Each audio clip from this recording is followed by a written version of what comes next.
Alright artists, we're going to get started on our tree of life. I have an example here of a horizontal tree of life. I want you to notice that I do have the tree trunk kind of off center. It's completely up to you. Some artists like to start their tree in the center and get branches off both sides. When I painted this one, I kind of went off to the center, and I'll show you how to do one like this here in a second. You do get to choose as an artist. This one is horizontal. This one is actually vertical. It does have some nice height and some nice space. Looks like I have a couple of small areas that I could add a few more, but it is completely up to you. You get to choose. So I'm going to move this one off to the side as well. And I'm going to take my paper. I'm going to paint horizontal again today. I think it fits nice under my camera, but I like both of them, so I really can't pick. I've got my paint here ready to go. It's just black paint, and I have a purple brush, and I also have a yellow brush. Hopefully you do have both of those because it will help show the details. Loading my paintbrush, I like to pretend that I'm painting or pulling from the side of that pile of paint. All right. So I've got my paint. I'm going to move this off to the side. You don't need to see my paint tray. To start my tree of life, sort of in the middle, what I'm going to do is I'm going to paint something that kind of looks like a volcano. Okay, it doesn't look like much of anything, but that's the basic idea of getting that tree trunk. I might bring that volcano up just a little bit more, but that's what I'm going to do to get started. Now, I'm going to start thinking about where I want to go with these brushes, or with these branches. And these branches are going to want to kind of start breaking off to the side. Now, you can see that's almost like the letter Y or V.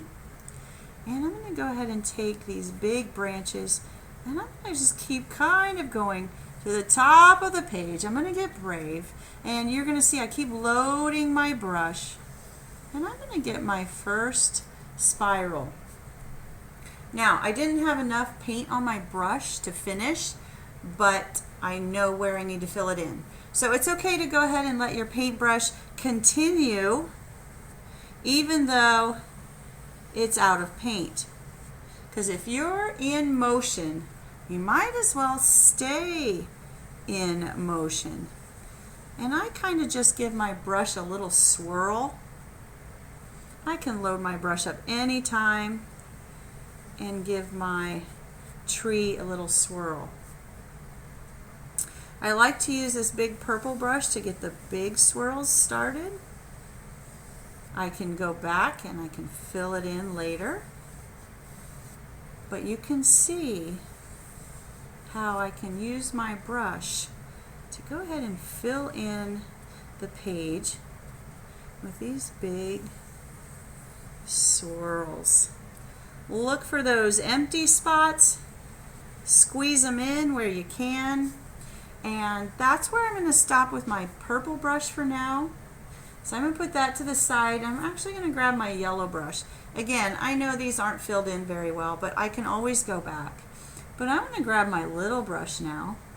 My little brush now is actually going to fill in some of those smaller spaces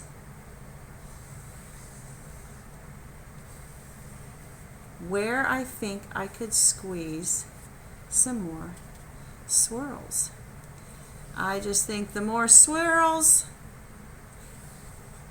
the better.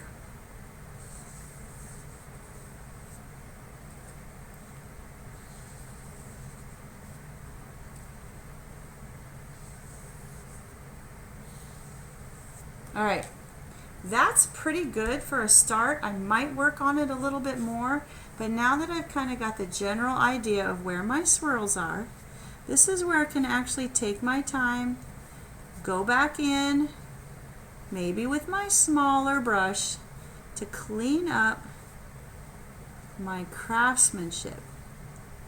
I use my big brush to be big and brave, and I'm going to use my smaller brush to get in and clean up the details. Looks super easy, but the biggest thing is to actually be very brave when you start getting those swirls happening on your tree.